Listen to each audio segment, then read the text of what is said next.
Bonjour, déjà je me présente, je suis Ziad Lassoued, je suis un ingénieur à l'UMGCCP, l'Union des métiers de génie climatique, de couverture et de plomberie.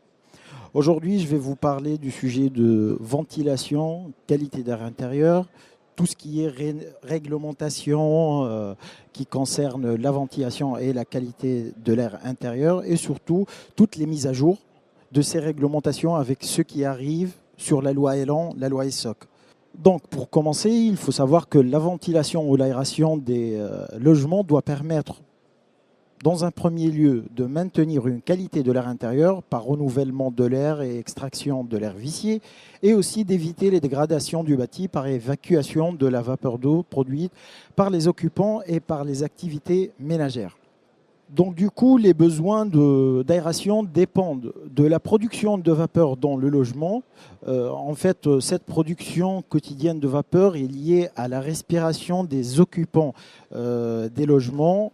En moyenne, une famille de 2 enfants et 2 parents, elle dégage soit environ 6 kg par semaine de vapeur d'eau, alors que la vapeur générée par les activités ménagères, elle génère à peu près 5 kg de vapeur d'eau par semaine. Et du coup, dans ces conditions, un logement produit environ 2,5 tonnes d'eau par an. Les besoins d'aération dépendent aussi de la température ambiante du logement. Plus l'air est chaud, plus il peut contenir de vapeur. Cette vapeur peut se condenser sur les parois mal isolées qui sont en hiver plus froides que la température de rosée de l'air ambiant. Aussi, les besoins d'aération dépendent des caractéristiques de l'air extérieur. Si l'air extérieur est très humide, très peu de dégagement de vapeur suffit à le saturer et tout dégagement supplémentaire va se transformer immédiatement en eau. Cette condensation va se déposer grosso modo sur les parois où peuvent alors se développer des moisissures. Enfin, les besoins d'aération dépendent aussi de la présence d'un appareil à combustion. On sait tous qu'une combustion nécessite de l'oxygène nécessite de l'air.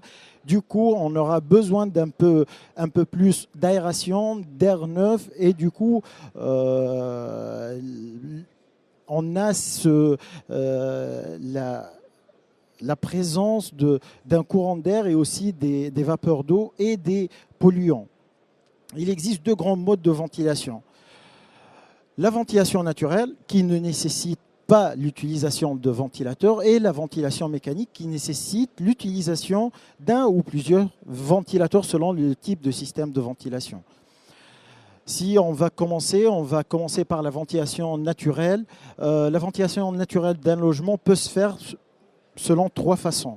La première, c'est par l'ouverture des ouvrants. C'est la façon la plus basique, la plus simple, en fait, ce qui permet le renouvellement rapide de l'air d'une pièce. Il y a un inconfort qui est présent à cause des courants d'air générés par ce phénomène d'ouverture des ouvrants. Et c'est ce courant d'air brutal, en fait, surtout pendant la saison froide, minimise le confort quotidien. Ou bien, c'est pour ça que cette méthode de ventilation naturelle, elle n'existe pas aussi souvent. Donc du coup, comme ici, on voit bien que l'air entre par la fenêtre, il va parcourir tout un trajet, il va sortir par une autre fenêtre. Donc du coup, la deuxième façon ou bien la deuxième méthode de ventilation naturelle, c'est par des orifices d'aération au haut et en bas de façade de chaque pièce. On sait tous que l'air chaud, il a tendance à monter. Donc, puisqu'il y aura cette différence de température et de pression, la sortie de l'air chaud par la sortie supérieure, par l'orifice supérieur, va mettre la maison en dépression et du coup il y aura une circulation naturelle de bas vers le haut. L'eau froide va entrer, va se réchauffer et va sortir puisqu'elle devient de plus en plus chaude par l'orifice supérieur. La troisième façon, c'est l'utilisation de conduits d'évacuation. On le trouve souvent dans les grandes agglomérations. En fait, ces conduits d'évacuation permettent, en plaçant les orifices hauts non plus en façade, mais en toiture, de disposer de la plus grande différence de hauteur possible et de créer un effet cheminée important. Donc, du coup, c'est le même phénomène que les orifices hauts et bas, mais c'est juste ici pour créer la différence de pression entre l'intérieur et l'extérieur du logement. Maintenant, on va parler de la ventilation mécanique.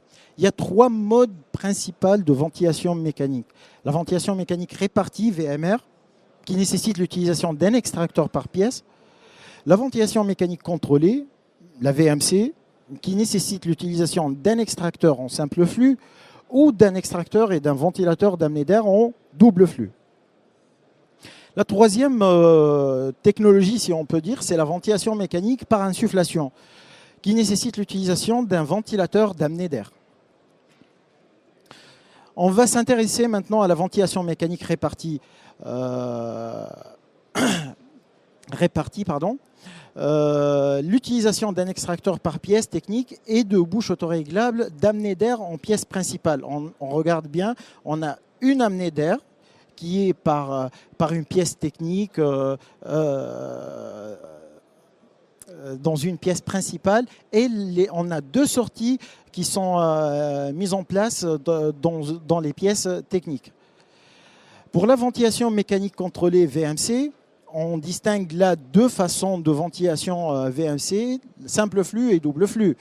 Si on parle de la simple flux, c'est l'air vicié qui est extrait des pièces techniques par un seul extracteur. L'air neuf entre par des orifices situés dans chaque pièce principale. On a toujours besoin des orifices sur ou bien les fenêtres, maintenant avec l'obligation de la présence des petites réglettes sur les fenêtres, ou bien le détalonnage des portes, qu'on voit bien représenté avec la flèche bleue, et la sortie se fait dans les pièces techniques par un seul extracteur. Donc pour la simple flux qui utilise un seul extracteur, on distingue la VMC simple flux autoréglable, le débit de l'extraction de l'air ainsi que le débit de l'air neuf distribué est assuré de façon automatique, quelles que soient les conditions atmosphériques et climatiques extérieures et quel que soit le nombre d'occupants de pièces. L'air vicié est évacué par des bouches d'extraction situées dans les pièces de service, comme tous les systèmes de ventilation, cuisine, salle de bain, WC, et adaptés aux besoins des pièces. Et enfin, le débit est constant et autorégulé. Il est possible de changer de vitesse par action sur un commutateur pour passer de régime normal, petit débit, au régime cuisine, grand débit. Si on veut faire sortir une grande quantité d'air, il faut utiliser le régime grand débit. Le deuxième type de VMC simple flux, c'est la VMC irréglable. On comprend bien de son nom hygro, on parle de l'humidité. Donc les bouches d'extraction d'air situées dans les pièces humides sont équipées de capteurs d'humidité, permettent ainsi de réguler le débit d'air sortant en fonction de l'humidité à l'intérieur du logement. Le taux d'humidité est en fonction de l'occupation et des activités. Ce système permet de maintenir les débits d'air nécessaires à une hygiène et un confort de vie optimum. Quel que soit le nombre d'occupants et les activités dans les différentes pièces, le taux d'humidité ajustera le bon débit d'air entrant et sortant. Pourquoi entrant et sortant alors qu'on n'a qu'un extracteur, puisqu'on met la maison en dépression? Donc naturellement, on a tendance à faire remplir ce vide et du coup, il y aura ce petit courant d'air ou bien une amenée d'air par ou bien les réglettes sur les fenêtres ou bien le détalonnage des portes. Au-delà de l'aspect qualité de l'air et confort de vie, ce système permet d'ajuster aussi la ventilation aux besoins et permet ainsi des économies d'énergie. Parce qu'on va pas ventiler en permanence, on ventilera que si on a besoin. Si le taux d'humidité ou bien l'hygrométrie va changer à l'intérieur du logement, on va faire sortir de l'air. S'il n'y a pas de changement de taux d'humidité, on ne va pas faire sortir de l'air. Le dernier type de VMC simple flux, c'est la VMC simple flux gaz.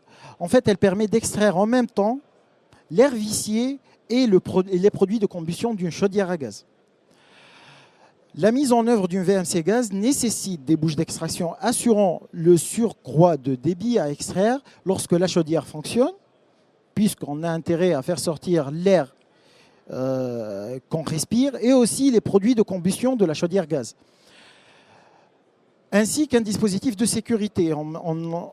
Il y a les DSC, ce qu'on appelle les DSC, ce sont des systèmes de sécurité qui permettent de couper cette extraction d'air si on a, par exemple, une fuite de gaz ou bien une chaudière qui ne fonctionne pas automatiquement, des trucs comme ça.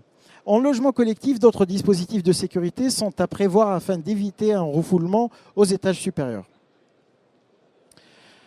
Maintenant, on va aborder la ventilation double flux, ou bien la VMC double flux.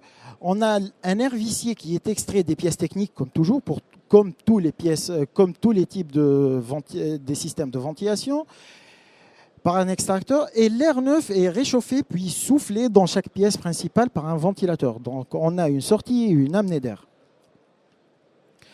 Pour la VMC collective, l'air vicié est extrait par un seul extracteur, comme la ventilation simple flux. L'air neuf entre par des orifices situés dans chaque pièce principale de chaque logement. Donc l'amenée d'air, elle est naturelle, mais l'extraction d'air, elle est faite via un extracteur d'air qui est installé dans les pièces de service, comme toujours. Tous les débits d'extraction de ces systèmes de ventilation mécanique contrôlée, ils sont donnés en fonction du nombre de pièces du logement. On voit bien ici, on a le nombre de pièces principales, ainsi si on inclut dans le calcul la cuisine ou pas. Tous ces débits sont mentionnés dans le fameux arrêté du 24 mars 82 qui a été modifié en 83. Et depuis, il n'y avait pas de modification. Depuis le 24 mars 82. Maintenant, la ventilation mécanique par insufflation ou bien la VMI, qui nécessite l'utilisation d'un ventilateur d'amenée d'air. La ventilation par insufflation, c'est un phénomène qui est utilisé souvent dans les hôpitaux, dans les laboratoires scientifiques. En fait, l'intérêt de ce type de système de ventilation, c'est de ne pas permettre à l'air extérieur d'entrer dans le logement, dans le laboratoire, dans les hôpitaux, sans maîtriser ce qu'on fait entrer. Donc, qu'est-ce qu'on fait? On met la maison en surpression. Du coup, l'air neuf qui peut être réchauffé et filtré en amont, puis soufflé dans chaque pièce principale par un ventilateur. Donc, on maîtrise l'air qui entre en le filtrant, en le traitant et on l'injecte à l'intérieur. L'ensemble du logement est en surpression et du coup, la sortie d'air, puisque la maison ou bien le logement il est en surpression, l'air elle va sortir naturellement puisque on a toujours tendance de faire l'équilibre de pression entre l'extérieur et l'intérieur. Donc là vous trouverez un petit comparatif des différents systèmes de ventilation que je vous ai présentés.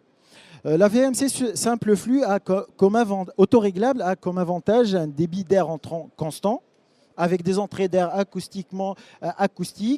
On a une diminution des nuisances sonores extérieures, mais ce type de ventilation ne prend pas en compte l'humidité intérieure. Pour la ventilation simple flux hygroréglable, le débit d'air entrant variable en fonction de l'humidité, comme on a dit, donc de l'occupation et des activités, l'économie d'énergie par rapport à la précédente, puisque la bouche d'extraction, elle ne fonctionne que quand le taux d'humidité varie, avec des entrées d'air acoustique, diminution des nuisances sonores. Mais ce système est plus coûteux à l'achat qu'une VMC autoréglable, conçue pour réagir à l'humidité, pas d'efficacité supplémentaire pour les polluants chimiques, les COV, les formaldéhydes et tout ça. Je vais vous parler de ça dans tout ce qui est qualité d'air intérieur. Pour la VMC double flux, l'économie d'énergie par récupération de calories, puisqu'on a un échangeur de chaleur entre le flux entrant et le flux sortant. On maîtrise la filtration de l'air entrant et on a une bonne isolation acoustique du dehors. On peut faire le préchauffage ou le rafraîchissement de l'air entrant, toujours avec l'échange thermique entre le flux entrant et le flux sortant. Mais, on a toujours un mais, Le système le plus coûteux, c'est le système le plus coûteux à l'achat. Et on a des bruits des bouches d'insufflation, en particulier dans les chambres, en cas de mauvaise conception et installation. Pour la ventilation mécanique répartie, la solution, elle est plus adaptée à la rénovation. Pas de conduit et de gaine à entretenir, organe à nettoyer facilement et il est accessible. Mais on a une présence d'un groupe d'extraction dans chaque pièce de service. Le côté ergonomique, esthétique, c'est pas du tout agréable et aussi c'est encombrant. Et il y a beaucoup de bruit de certains ventilateurs. On a constaté ça sur le terrain. Oups. Pardon. Pour la ventilation naturelle, c'est le système le plus basique. Pratiquement, on n'a pas d'investissement. Ici, j'ai bien écrit investissement variable, mais pratiquement, on n'a pas d'investissement.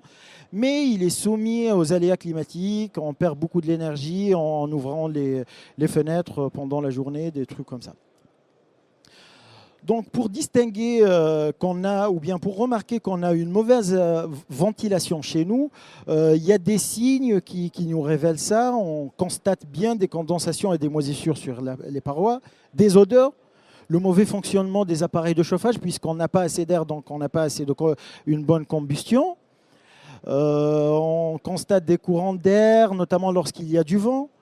Selon le cas, le problème peut concerner une pièce ou tout le logement. Il est néanmoins toujours préférable d'examiner la façon dont le renouvellement d'air se fait dans l'ensemble du logement et d'installer ou de rétablir une ventilation générale et permanente suffisante. Il faut aussi veiller sur tout ce qui est maintenance et essayer de maintenir les systèmes de ventilation, surtout les entrées d'air et les bouches d'extraction.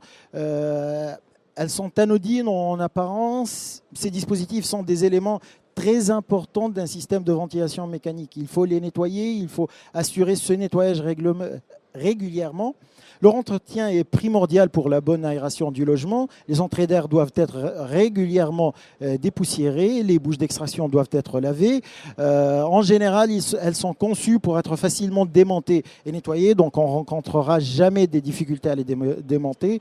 Et généralement, il faut les entretenir au début et en fin de saison de chauffage. Il faut aussi maintenir les conduits de ventilation, le contrôle d'étanchéité. Il faut faire toujours le contrôle d'étanchéité et le ramonage des conduits doivent être réalisés. Les graisses, il faut toujours, surtout pour les hôtes de cuisine, il faut superviser les graisses constituant le principal agent de colmatage des conduits. Ils peuvent également être un facteur de propagation rapide d'incendie. Il faut vérifier aussi que le tracé ou la déformation des conduites horizontales ne risque pas de favoriser l'accumulation des condensats. Par ça, on veut dire l'angle d'inclinaison des conduites. Les conduites souples spiralées présentent, s'ils ne sont pas tendus suffisamment, des risques importants de poche d'eau. Aussi, il faut maintenir les ventilateurs. La maintenance, surtout, elle consiste à nettoyer les pales, remplacer les croix de transmission et contrôler les circuits de commande de ventilateurs. Si on parle de la ventilation, pourquoi? C'est pour s'intéresser plus ou moins à la qualité de l'air intérieur. Pourquoi? Parce qu'on passe pratiquement 90% de notre vie dans des environnements clos. On passe 20 heures par jour à l'intérieur, 14 heures par jour dans son logement et 9 heures par jour dans sa chambre. Les personnes les plus fragiles, y passent encore plus de temps, hein. Les jeunes enfants, les malades, les personnes âgées. Donc, du coup, on peut distinguer des différentes choses qui peuvent influencer cette qualité de l'air intérieur. L'air extérieur, puisque souvent pour la ventilation, je peux vous faire ce schéma, puisqu'on ramène souvent de l'air de l'extérieur vers l'intérieur. Donc, l'air extérieur, il influence la qualité de l'air intérieur. Le sol, on connaît tous le radon et tout ça, c'est le sol. Et le bâti en lui-même, par le meuble qu'on met dedans, par nos habitudes alimentaires, qui aussi, les habitudes alimentaires, j'ai parlé des habitudes alimentaires, c'est la responsabilité des occupants qui nettoient en utilisant le javel, qui utilisent maintenant les pâtes, ils deviennent en vogue, donc il y a de la vapeur d'eau toujours à la maison. Donc du coup, les principaux polluants de l'air intérieur sont les COV, les composés organiques volatiles, dont formaldéhyde et benzène, les particules fines, venant de l'encens par exemple, le monoxyde de carbone, le plus dangereux d'entre eux, parce qu'il ne se sent pas et il ne se voit pas. Et ces trois polluants, on peut les trouver dans la fumée du tabac. Donc il faut être vigilant sur la question de fumée à l'intérieur des logements. Aussi, parmi les principaux polluants de l'air intérieur, on peut trouver les moisissures et les allergènes. Ces polluants ont des effets rapides et des effets qui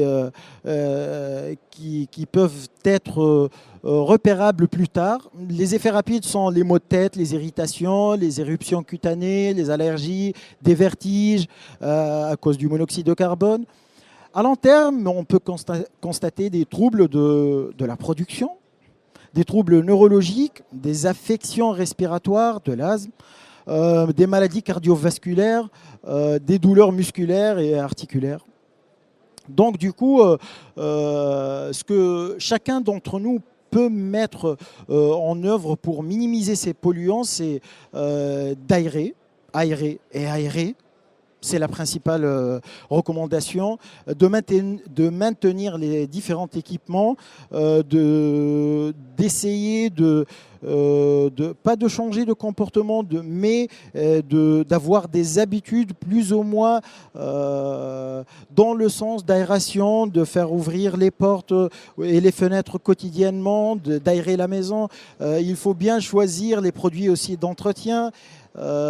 Et dans le cas de rénovation, il faut bien choisir les matériaux et surtout, il faut penser à mettre en place une ventilation efficace. Donc maintenant, passons à toute la réglementation ou bien la mise à jour de réglementation qui ont été mises en place pour améliorer cette qualité d'air intérieur ou bien pour améliorer la ventilation. La première chose que les collectivités peuvent faire, c'est de suivre, ou bien c'est pas de suivre, c'est d'obéir à l'obligation de la surveillance de la qualité de l'air intérieur dans les ERP ou bien les établissements recevant du public. La loi portant engagement national pour l'environnement a rendu obligatoire la surveillance de la qualité de l'air intérieur. Par exemple, pour l'accueil collectif d'enfants de moins de 6 ans depuis le 1er janvier 2015. Depuis le 1er janvier 2018, cette surveillance de qualité d'air intérieur est devenue obligatoire pour les écoles maternelles. À partir du 1er janvier 2020, les accueils de loisirs aussi. 2021, les établissements accueillant des personnes âgées. Et à partir de 2023, la surveillance de la qualité de l'air intérieur, elle sera obligatoire pour les établissements sanitaires et sociaux, les piscines couvertes et aussi les établissements pénitentiaires.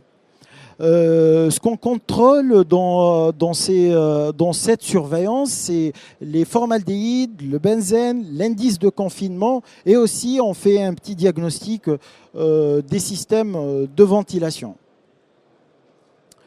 Maintenant, on va passer à la loi Elan qui vient d'apparaître le mois de novembre dernier.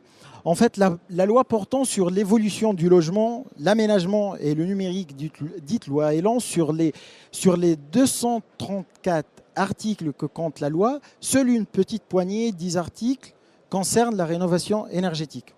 L'article 181 de la loi Elan précise qu'à partir de 2020, les constructions neuves devront respecter un niveau d'empreinte carbone évalué sur l'ensemble de cycles de vie de bâtiments. Cela comprend notamment les émissions de gaz à effet de serre tout au long du cycle de vie,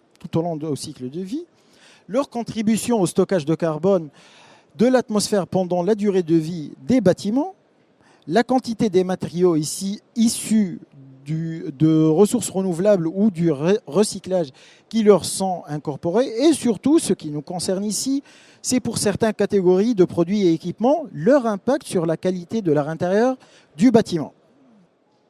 Pour la loi ESSOC, la loi pour un état de service d'une société de confiance, qui date de 10 août 2018, dite la loi ESSOC, s'inscrit dans la volonté du gouvernement de moderniser l'action de service public. Donc, elle comporte deux piliers. Le premier pilier, c'est de faire confiance. On a le droit à l'erreur. Le droit à l'erreur repose sur un a priori de bonne foi. La charge de la preuve est inversée. Il reviendra à l'administration de démontrer la mauvaise foi de l'usager et pas l'inverse. Le deuxième pilier, c'est de faire simple. Il faut alléger au maximum les démarches et faciliter les parcours. Si on a beaucoup de normes, on aura beaucoup de démarches administratives à faire et du coup, on risquera de faire des erreurs, on risquera de perdre du temps et il y aura moins de compétitivité. Donc du coup, l'article 49 de la loi ESSOC prévoyait un nouveau dispositif à venir d'ordonnance pour assouplir le droit de la construction en sus des plus grandes libertés laissées par la loi Elan. L'ordonnance numéro 1 concerne le temps débattu permis de faire. Introduit à titre expérimental en 7 juillet 2016, il définissait en fait ce permis de faire ou bien l'ordonnance numéro 1 définissait clairement les projets de construction pouvant déroger à certaines règles relatives par exemple à l'accessibilité et à la sécurité incendie. Par exemple, je vous ai parlé tout à l'heure du fameux arrêté du 24 mars 82. Il date, mais il a pratiquement maintenant 36 ans. On a des débits que j'ai montrés pendant ma présentation qui sont fixes et ils nous obligent de respecter certaines méthodologies ou bien certaines façons d'installation des types de systèmes de ventilation.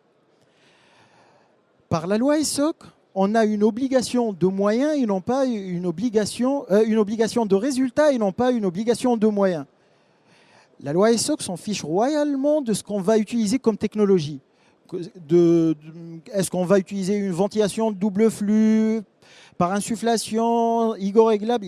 Il faut juste respecter à la fin une tierce partie ou bien un professionnel va venir, il va mesurer le débit de votre bouche d'extraction. Si vous avez respecté les débits préconisés dans l'arrêté du 24 mars 82, il va vous dire votre installation est conforme, il va vous signer le document. Il s'en fiche royalement de type d'installation que vous avez mis en place.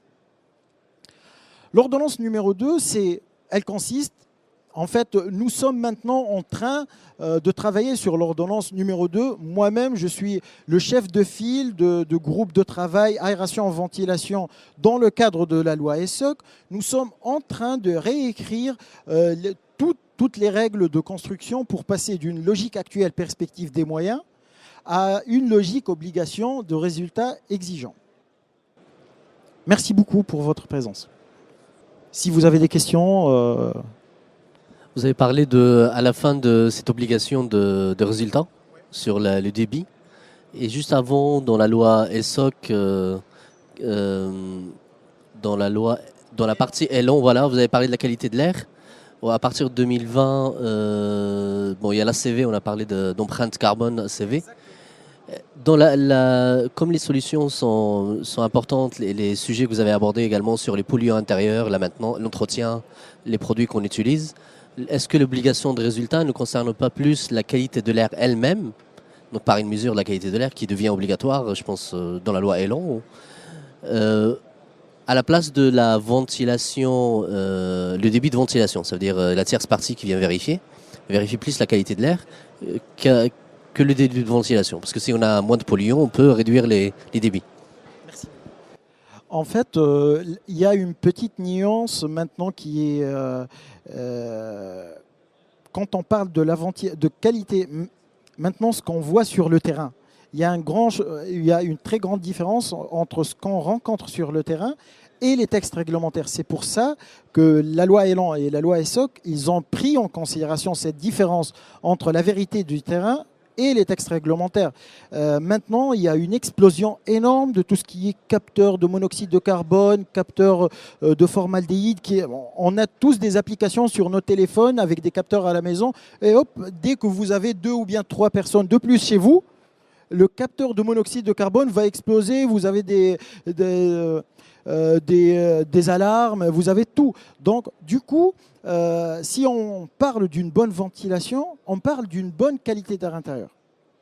Donc, du coup, c'est pour ça que la loi Elan et la loi ESSOC, dans leur logique, c'est quand on veut superviser la qualité de l'air intérieur, il faut superviser les systèmes de ventilation. Et surtout, puisque dans le neuf, nous obéissons toujours à la réglementation thermique RT 2012 et très prochainement RE 2020. Et si on construit une maison, on doit obéir à l'un des deux. Donc du coup, on va installer des systèmes qui sont des systèmes de ventilation qui doivent obéir aux exigences de la RT 2012 et la RE 2020. Donc du coup, on va respecter l'empreinte carbone. On va respecter ce qui est demandé comme installation de ventilation en respectant la RT 2012 et du coup, on va garantir une bonne qualité d'air intérieur. C'est ça la logique. On sait bien que sur le terrain, on ne peut pas dire que ce n'est pas du tout le cas, mais ce n'est pas toujours le cas de cette si on peut dire, similitude entre ventilation et qualité d'air intérieur. Parce qu'on peut, si l'extérieur est plus pollué que l'intérieur, si nous sommes à côté d'une périphérique, si nous sommes à côté des usines, des choses comme ça, la qualité d'air extérieur, souvent, elle est plus mauvaise qu'à l'intérieur. Mais ça, ce sont des cas, si on peut dire, particuliers. On travaille dessus. Mais on va prendre ça en considération dans la rédaction de CCH, de code de la construction très prochainement.